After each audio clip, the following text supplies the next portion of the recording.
Headphones feel harmless. They sit lightly on the ears. They disappear into routine. Music, podcasts, calls, background noise.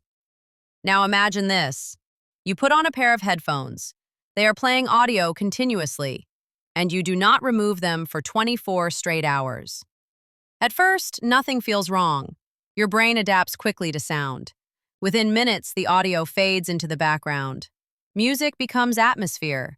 Voices become normal. But your ears are not resting. Sound is vibration. Every note, every word, every bass frequency causes microscopic movement inside the ear. Inside the inner ear are tiny hair cells, called stereocilia. They convert sound vibrations into electrical signals the brain understands. These cells are delicate, and unlike most cells in the body, they do not regenerate. During the first few hours, prolonged headphone use begins to fatigue these hair cells. You may notice a slight ringing, muffled hearing, the urge to increase volume. This ringing has a name: temporary tinnitus. It is your auditory system signaling stress. If volume remains high, those temporary effects begin to approach permanent territory. By 6 to 8 hours, blood flow around the ear canal becomes restricted, especially with tight or over-ear headphones. Heat builds up. Moisture accumulates. This creates an ideal environment for bacterial growth. Extended headphone use has been linked to outer ear infections, ear canal irritation, increased risk of fungal growth. The ears were not designed to be sealed for an entire day. But the ears are only part of the story. Sound does not stop at the ear. It goes straight to the brain. Continuous audio stimulation keeps the brain in a state of heightened alertness, even during rest. Normally, silence plays a role in cognitive recovery. Without silence, the brain struggles to fully downshift. This affects sleep. Even if you fall asleep with headphones on, studies show that continuous sound, especially music or speech, reduces sleep quality. The brain continues processing patterns, words, and rhythms. Sleep becomes lighter. REM cycles shorten. Mental fatigue builds. By the 12 to 18-hour mark, consequences become more noticeable.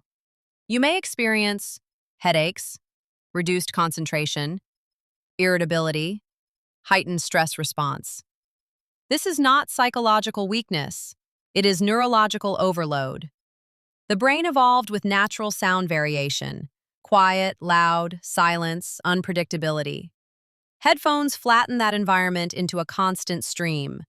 Then there is volume. Many people listen above 85 decibels without realizing it. That threshold is important.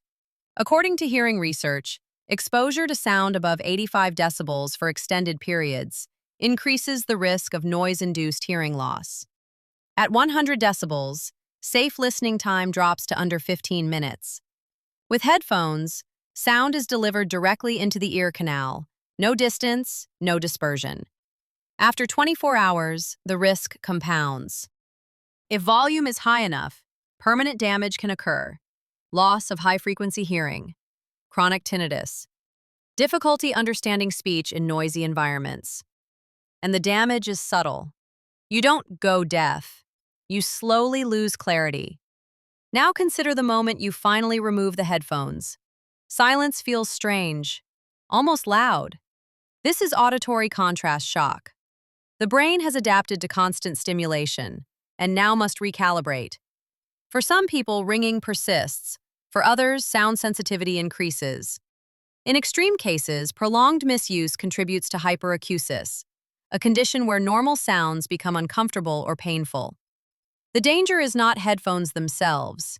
It is duration, volume, and lack of recovery. Used responsibly, headphones are safe. But worn continuously, they override biological limits the auditory system depends on.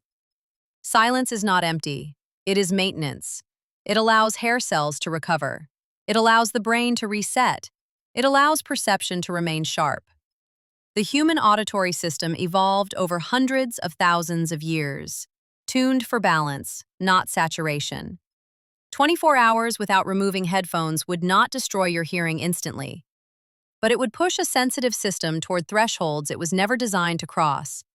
And like most damage involving the senses, You only notice it after something is already gone.